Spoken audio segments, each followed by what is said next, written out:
What's up? It's George the Fragrance Apprentice here. I've never actually done one of these brand videos before, these top 5 brand videos.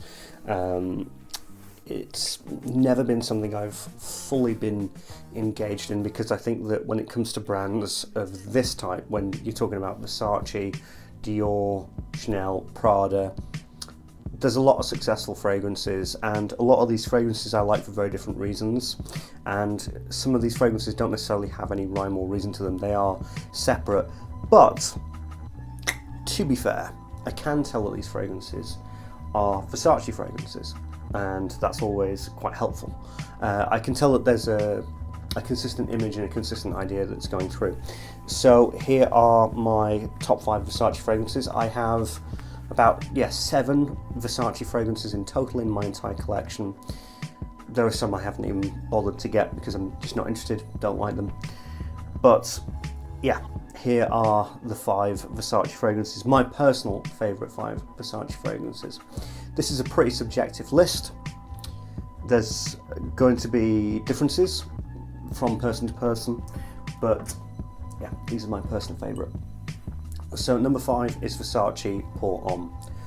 The reason why I like this is an absolutely phenomenal foundational fragrance, as in if you're starting, if you have no idea what fragrance to buy right now, and we're coming into spring, we're coming into summer, have no idea, I just want something that smells good, smells clean, going to make me smell as though I've washed, I know how to wash, had a bath, and it's going to smell citrusy and good and all of those elements that will get compliments and get you positive attention and positive feedback.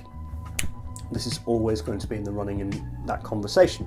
The reason being is it has all of those elements. It's citrusy, it's light, it's aldehydic, it's quite sweet, it's got a little bit of mandarin orange in here that just freshens you up and makes you smell inevitably very good.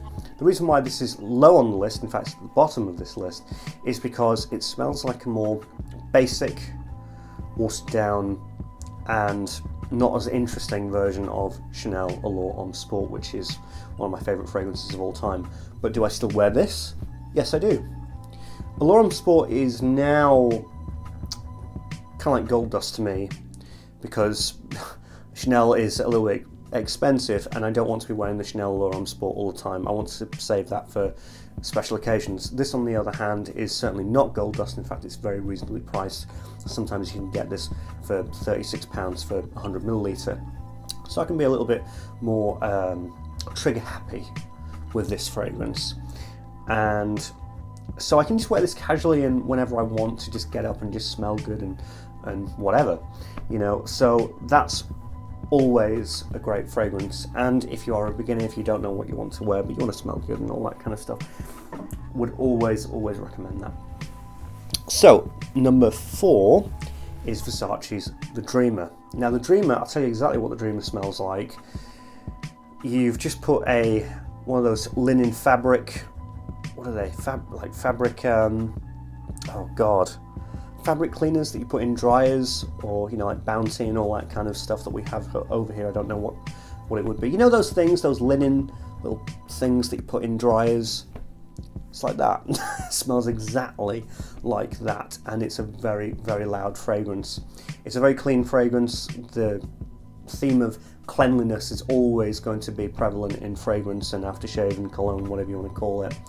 But usually it's very soapy and it's very bubble bath like, and that is with things like Prada L'Homme, Prada Iris de Cidre, and in fact lots of the Prada fragrances are based around that soapy goodness, that wet soapy goodness. What am I saying?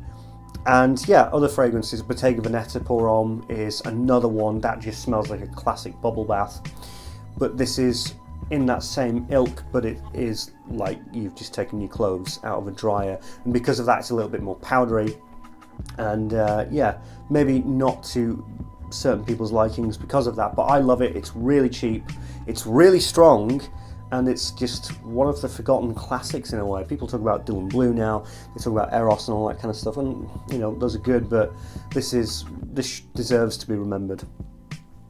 Number 3 is Pour Homme Oud Noir. Now, I have a problem with this one, which is that this smells like a watered down basic version of Chanel Le Homme Sport. This to me smells like a basic watered down version of Tom Ford's Oud Wood. I used to really like this and wear this a lot. In fact, I still do like it. I still wear it occasionally. And it's the same principle. Oud Wood is something a little bit more for special occasions, although I really just enjoy and love wearing Oud Wood all the time. But now I've quickly run out of that 50ml bottle that I have. This is for when I want to have that Oud Wood tone, but I don't want to be as serious about it. Oud Wood is quite a serious fragrance in a way. It's very masculine, very confident, and it can smell a little bit older and it can smell a little bit maturer. This is Oud Wood for people in their 20s. Why? Because it has that sweetness, it has that sugariness, and that is always just phenomenal and fantastic. This brings a levity to that Oud Wood DNA that Oud Wood doesn't necessarily have within itself. So it's a jollier Oud Wood. It's an Oud Wood with a smile on its face and a pep in its step. And if you don't know what Oud Wood smells like, and therefore don't know what this smells like, it's a woodier, obviously woody tone, but it's Arga wood, which is oud, so it gives it a more resinous Arabian, Eastern European style scent that can be quite deep and quite damp at times, but with this fragrance, of course, that sweetness really just helps it along its way. Next one, my number 2, is this, of course, Versace EROS. Now, I have to mention that I know that a lot of people, this would be their number 1, and I love it to bits, but I like these next 2 because they aren't trying to be Oud Wood, they aren't trying to be Chanel Le Homme Sport, they are just trying to be themselves, and they are a lot more original and a lot more captivating because of that.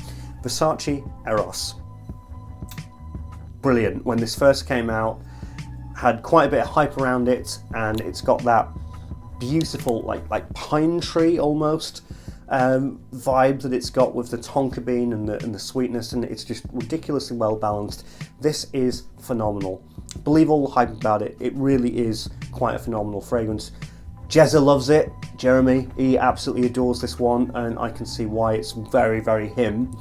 But it's a fragrance that I can wear to, you know, I'm going on a night out. Great for winter, cold weather night out fragrances. It does hold with the projection and longevity. It does last. Really, really good, really solid. And that pine needly, almost like a Christmas tree kind of vibe in the background with this kind of juicy, sweet, chocolatey tonka bean just makes it an absolute trip. It's tangy, which is really, really interesting. It's zesty. It's got a lot of energy behind it, and it's got a lot of fun behind it, which is just fantastic and phenomenal. When I put this on, I feel very energized, and I feel as though I'm ready to go out and have a lot of fun. And that's what this fragrance is. Ultimately, it's a lot of fun. But what is my number 1 fragrance? This is a fragrance that I've come to terms with the fact that it really has become like one of my favorite fragrances of all time. It's not really talked about as much, actually, and people say that it's quite generic, but I've never really smelled anything like this. I did a review of this a few years ago. This is Versace Man Eau Fraiche. Just think it's brilliant. I did a review about it, and I'm going to say what I said there, but of course, please go and watch it.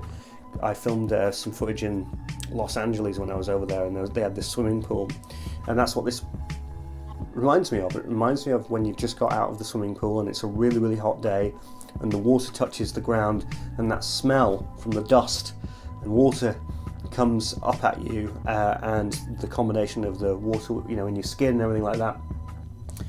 That's what it smells like.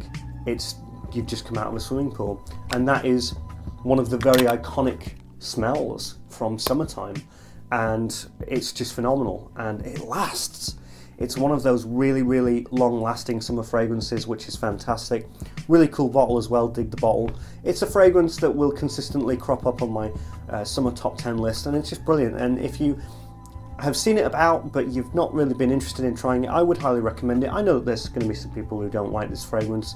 I've heard a lot of people say that they don't like it, they find it very bland, they find it very whatever, but I know it just really resonated with me in that way, and I've always had a love for it, and I've always thought that it's really good, and I've always thought that it's actually Versace's best offering to me personally, and I think that Olivier Cresp did an insanely wonderful job with it, of taking the nuance, a certain nuance of a summer smell, a summer scent, and then wrapping it around and putting it into a fragrance. Genius. Anyway, those are my top 5, Versace's, and I hope that you really enjoyed this video and hope that you got maybe some more insights. But if you enjoyed this video, which I hope that you did, leave a like and subscribe and tell me your thoughts. What are your favourite Versace's? Are they different from mine or are they similar? I'd love to know. Comment down below. Anyway, thanks very much. I'll see you tomorrow. I'm the Fragrance Price. I'm out.